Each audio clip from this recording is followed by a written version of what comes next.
Well, first, why don't you just introduce yourself first, Dick, and then just talk just like a 30-second overview biography. Okay, I talk to you, not the Yeah, camera. just talk to me. Okay. Well, first place, I'm Dick Wilson. I was born and raised, they call me Yankee sometimes, up in Indiana. But as soon as I graduated from college, I taught school for 1 year, my wife and I, and then went in the Air Force, went through pilot training, and from that on it was a ride. I enjoyed every minute of it, even 3 years in Nam and 4 years in Area 51 with a test program. And I think the best part of my life was one, being married and having our 5 children and 11 grandchildren. Wow. It's a little touchy right now. But at any rate, I always tell the story of how I got engaged. I got the ring out and everything, and I said, "We need to talk." And she said, "Okay." And she probably thought I meant on bended knee, "Would you marry me?" But I didn't. I said, I'm driving stock cars now, so it's kind of in my blood, but I want to be a fighter pilot." And she said, "Okay." And I said, "Well, we'll be in the 500 if I'm a race driver. If not, I'll be the best damn fighter pilot you ever knew." And she said, "Okay." And I said, "That's okay with you?" She said, "Yeah." And I said, "Well, I had to know that because I don't want you to get out there and I'm gone all the time and you say, 'Why did I marry him?'" So other than that, life has been a ride. I've had a great family, great life. Spent most of my time in the Far East and got to fly some great airplanes. But getting back down to here, that's the reason I'm here. Fishing. Because I couldn't fly, this is the best place to fish. When did you move down to the coast, Dick? 1972. Came here right from Nam. And what made you choose the Mississippi Gulf Coast? I didn't have a choice. They sent me here, non-flying job, and I raised Cain and everything. Well, here I was coming up on 20 years, and you're almost a has-been then, unless you're 1 or 2 star general. And one thing about it, even today, if you stay in the cockpit the whole time, rank doesn't come as fast unless you're an astronaut or something like that. But we love it here, and I've had all the opportunity in the world, and look what's happened to the family. They've all been accepted, and everybody knows them. Great. Well, did you come down with Keesler then? Oh, yes. Oh, okay. All right, great. Yes. Well, now, when you first got down here, unwillingly as it were, what got you into fishing? Well, it's not a long story. It's very simple. The house I was to get at Keesler had been hit with lightning, Keesler Housing, and so they put me up at the Buena Vista, and it was the one down next to the water. So we just adapted immediately. A couple of the natives took us out and taught us how to gig flounder and get soft shell crabs. And I'm not going to mention their name, they're both deceased, but they were well known and crazy. For example, when we were getting soft shell, this one guy, he would say, "There's one," and he'd pick it up. "Ooh," he says, "Feels so good." I said, "Feels good?" And he said, "Yeah, when they let go, that was a hard one." But rather than use a net, you just grab them like that, which I found many of the people on the point, they had no pain sometimes. Just, if you had to be here, they're the type of people you wanted to be with. They're genuine. I can't say that everything was the way that everybody wanted it, but they were the sons and daughters of the Aborigine of Biloxi. And if they liked you, they liked you. If they didn't, you better get out.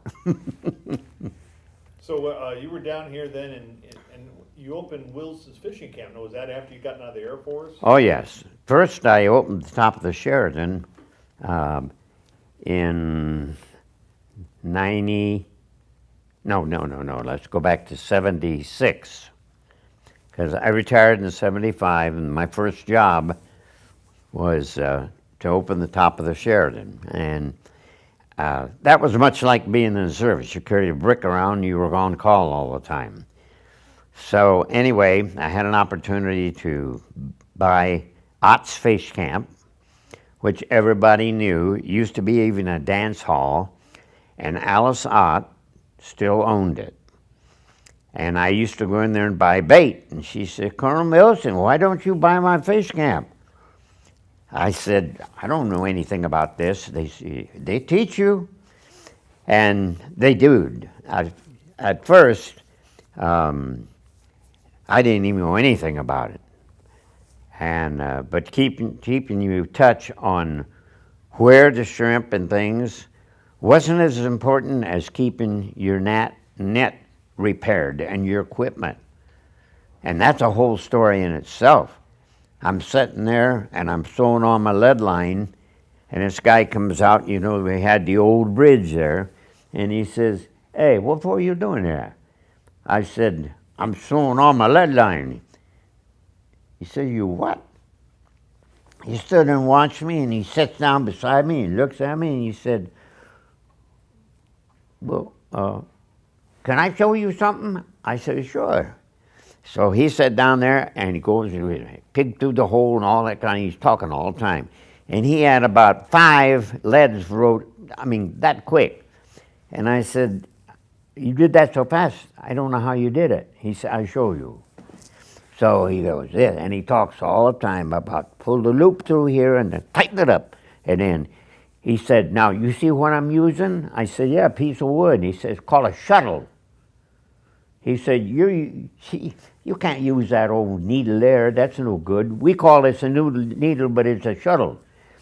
So that was my first acceptance. And I went in and got him a beer. And I didn't have a beer license then. We weren't even open upstairs. But I found out if they like you, the kindest, greatest people I've ever met. Well, how long did you run Wilson's Fishing Camp? I ran it till 89. And I went to work for the city. Actually, I went to work for the city 88. But I had kind of like both jobs. And the Seacoos bought it then. And I started out with Mayor Gerald Blessey, a young guy then.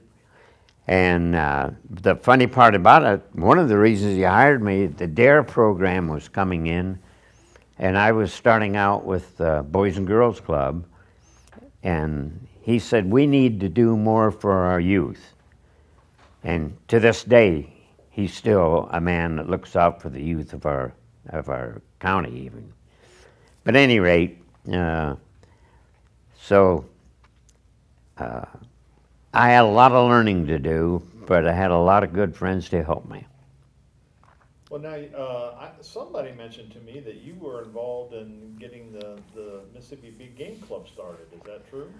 No, not really.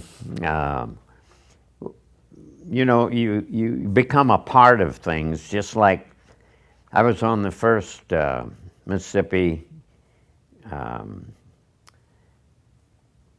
Conservation Association, and all of these people you know today because they're prominent, they're businessmen and things, and Rusty David comes out because he still has a lot to do with what's going on down on the point, and John Lambeth, you know, there's so many of them that have passed away that you wonder how CCA is still going, because that was the lifeblood at that time. And today, you've got so many people that are hanging in there, and we've got units now, Ocean Springs, Biloxi, Gulfport, and on down, you know. The one over in Bay St. Louis, of course, has become the most powerful, and they've got some great leadership. Great. So you were involved with the CCA early on then? Oh, yeah, yeah. That was one of the first things I enjoyed because they communicated and they weren't bashful about telling you where the fish were. You know, the rest of the people say, well, down there south of Biloxi or south of Gulfport or someplace, you know. But nobody really told you it was in 10 feet of water. There's a little old sunken ship there, and you got to go, here's the coordinates. That don't happen. And you know that. Absolutely. Well, what type of fishing did you start out doing? Back Bay. As a matter of fact, several articles in a scrapbook I have. You remember a guy named Jim Martin? So, yeah. Okay, Jim wrote for some of the magazines around here at the time. And in fact, I've got a whole article in there that he wrote because I was catching 3.5 pound white trout in the Back Bay. Wow. And I got pictures on a scale. But at any rate, several people like that, and of course I got to fishing with John Lambeth, and he'd come down joining his wife, who was the editor of the editorial page, and he got the job as a sports editor, which Al Jones got after John was deceased. All right. Well, so you start out in the Back Bay, and then I know you ended up going to the opposite extreme and doing bill fishing, that sort of thing. Kind of talk a little bit about that trajectory of that path. Well, it was somebody inviting me to go, just like you inviting to talk to you, and our past experience talking about fishing. Pretty soon, you get a ride. You know what I mean? I know you've been there. Oh yeah. I think we all have. Yeah. What type of fishing did you find you enjoyed the most? Well, I got to admit, I do enjoy the big boat fishing and just hooking up to a rig and not knowing for sure what you're going to get. And sometimes it's not what you want, like a 10-foot shark or something like that. You look down there and he's been fighting like heck, and finally, he's not even wore out, he's just taking a look at you. And other things are backing up to a rig and getting into a big amberjack or something that tests you, and you never have big enough rod and reel. Well, how about, I know that your son Marty has become quite an accomplished artist, and a lot of his work, of course, is driven towards sea life. And I believe you were kind of the force behind that. You know, just comment a little bit on your thoughts about getting the boys involved in fishing with you and what that meant to you. Well, it meant a lot because my father started me fishing at 3. In fact, I wasn't even 3. Because we would come home, my wife would say, "What'd you have to eat?" And he'd say, "Oh, Coke and candy bar, good," you know. And she said, "Dad didn't feed you anything?" "No, he's catching too many fish." And this was on inland lakes in Texas, freshwater. And we'd get up real early. I was an instructor in training fighters in Texas, and we'd get up when I wasn't flying and go fishing. And we'd come home, I mean, he's asleep. Well, that worked pretty good, so when the twins came along, their older brother, they helped teach him things, but I'll tell you what I tell them today. As strict as I was with you people, how do you still love fishing? Because even as you reel in the fish, they'd reel it all the way to the top and then lay down the pole and reaching for that fish. And I'd say, come on, when it breaks the water, bring the fish up and take a hold of it unless it's catfish. And sometimes they go, "We forgot, Dad," you know, or something like that. And I say, well, don't forget.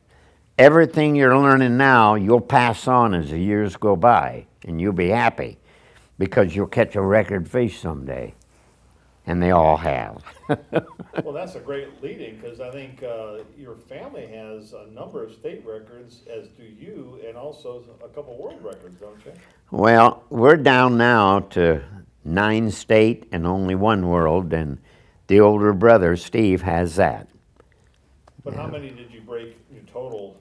I know that eventually people come along and break yours, but Well, state records, I can't even remember. I think it was 24, something like that. Well, after a while, it wasn't the most important thing because the BMR was so generous in how they did that. They were encouraging it. And the secret was right after a hurricane, because the warmer waters had moved in and your subtropical fish were the bigger ones, even though they were here. But, you know, when you can catch a 6-pound white trout, that's a different fish. And I had one that was 6'6". you know, it's interesting you mention that, because after Ivan, we went out and caught some big scamp. I mean, bigger Yep. than we'd ever caught before, and it was just right after that. That's the only time I fished right after a hurricane. Oh, yeah. Well, and you fished around the world too. Didn't you do some bill fishing in Okinawa? That was funny. I had never done any bill fishing other than just ride on a boat, and you know, if you got to catch one, they handed you the rod, and that's no fun. But at any rate, the commander, he knew that I fished with the family and everything in Okinawa, and they had a party boat. And the guys from, I shouldn't really tell this, but it happens all over the world, from headquarters up in Japan and some of the other headquarters would go to the fishing spots on their vacation or leave and things. And they came down there and they arranged for these 2 generals to go bill fishing. And so he didn't even ask me if I'd ever caught a billfish. And he said, would you like to go on this? And I said, sure, yeah, I'd like to. I thought I'd learn.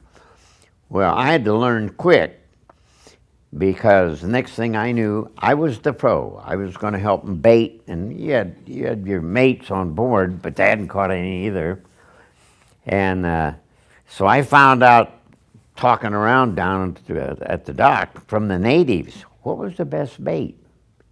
And they would tell me. And so when I would talk to them, I'd say, okay, what you guys need to do now, let's get the bait, and let's have a big old live bait tank on boat. And then we'll get some of these other, they're about this big, and I can't even remember what the name of them were we used then, a little different than here. But they got bigger. And when we got out there looking at some of the school, these fish were all over the place. And so they were catching them on fairly light rods for deep water, and they got so much fun there, they didn't care if they caught, and they were black marlin then. It was just bigger than ones we had here, it's blues. And anyway, you got to hear this. Going out, they got this guy in a dugout, and it's got a diesel little pop, pop, pop, pop, pop, pop, pop, pop, and the shaft goes out like this over the top of the back end, and he waves at us. And so the captain said, watch this. He goes over and the guy's going like that. He wants a beer.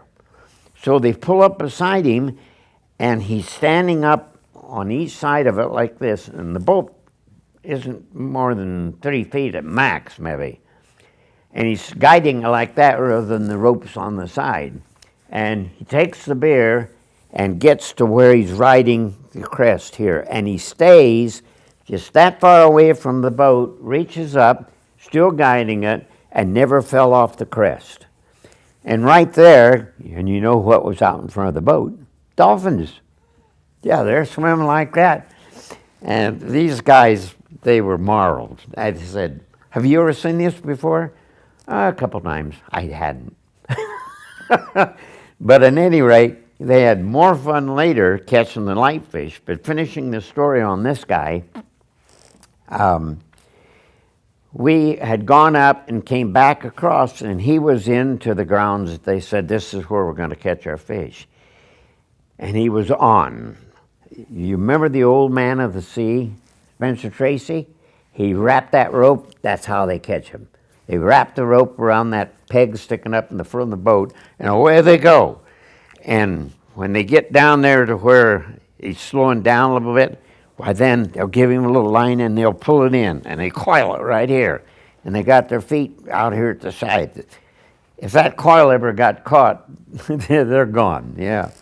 Well, anyway, we watched them. Pretty soon the captain had to tell them, sir, if you want to catch fish, it's 10 o'clock. We need to be moving on.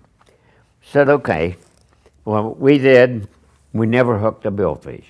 But they had more fun catching bait. Now, the rest of the story is we're coming back in.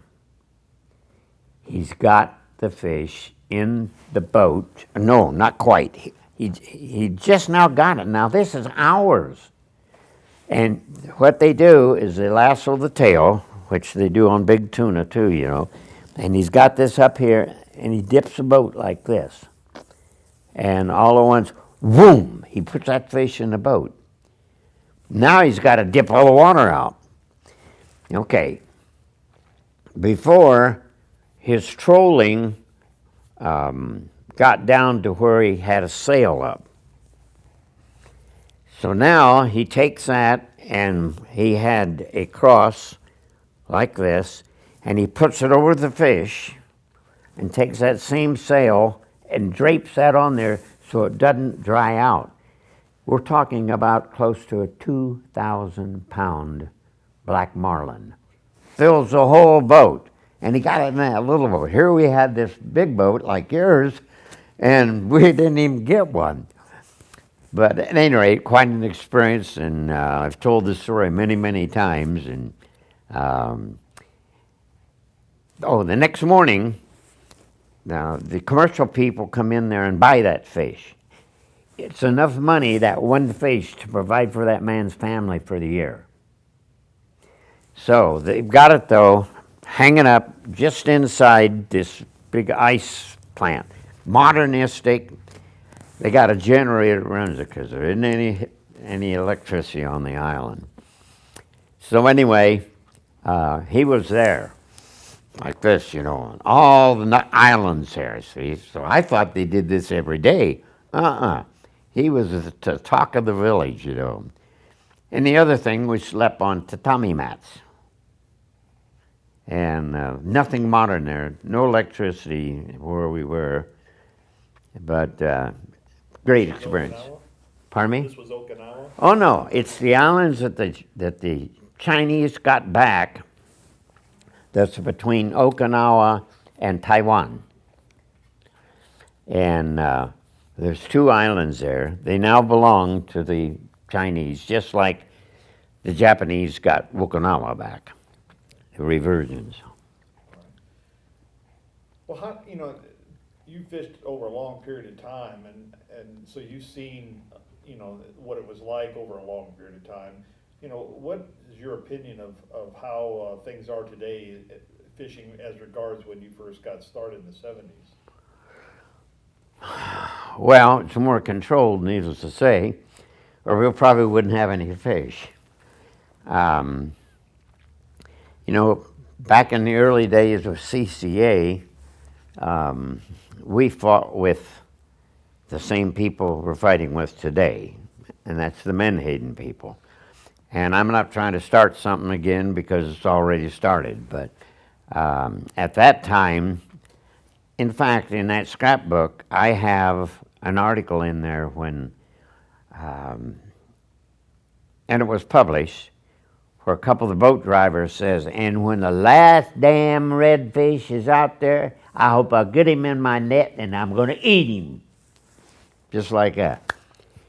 And at that time, they were looking to us to have some type of force within the state that we could control that, because bycatch was, unbelievable. When they came in with pride, they had the fish hanging on a hook. Today, you know, they have so many, limited to so much bycatch, period. And even then, who knows? Well, the fishing back then, I presume was, much better. Oh, Because there wasn't my. Much pressure, right? Oh, yeah, well, you didn't think anything about going out limiting on trout, especially chandelier. The only thing you had to fight there was shark between, and you still do, between the bars, you know. But today, we have to take advantage of the power that you have for conservation. And there's a little bit of disagreement, as you know, between the commercial and sport fishermen as to what the size limit should be. Not because they want those little ones, but because their favorite thing is y'all ain't educated on how to keep them alive. Well, John Lambeth taught me that when we were catching schoolie trout, you had a damp cloth, you got that fish, you put him in the damp cloth. If the hook was here, we cut the line. And of course, we didn't care if we had a stainless hook on or not. We just looked cheapest hook. And then, in the meantime, get rid of him. Put him right there in the water and wash him. And everybody would say, "What you doing there? He's going to live to swim again." And as a result, we caught more big trout because there was a survival mode. Today, and I won't mention names, but 2 commercial and 1 retired commercial are very much in favor of leaving the small ones because they say recreation fishers just jerk the fish out and throw it away. Probably true. I think we're all guilty at times. If it wasn't against the law, I love a little white trout about that big, but a speckled trout's just the same way. And I see people out by the islands that I look at it and I can see the specks from there. But we've all got to look at conservation. What would be your advice, for what things you think could or should be done to try to maintain our natural resources and the fisheries for the kids? Well, the first thing is start educating the kids. And when we say take a kid fishing, it means teaching conservation too. And I really think that's the first thing. It's got to start here. The other thing is pay attention.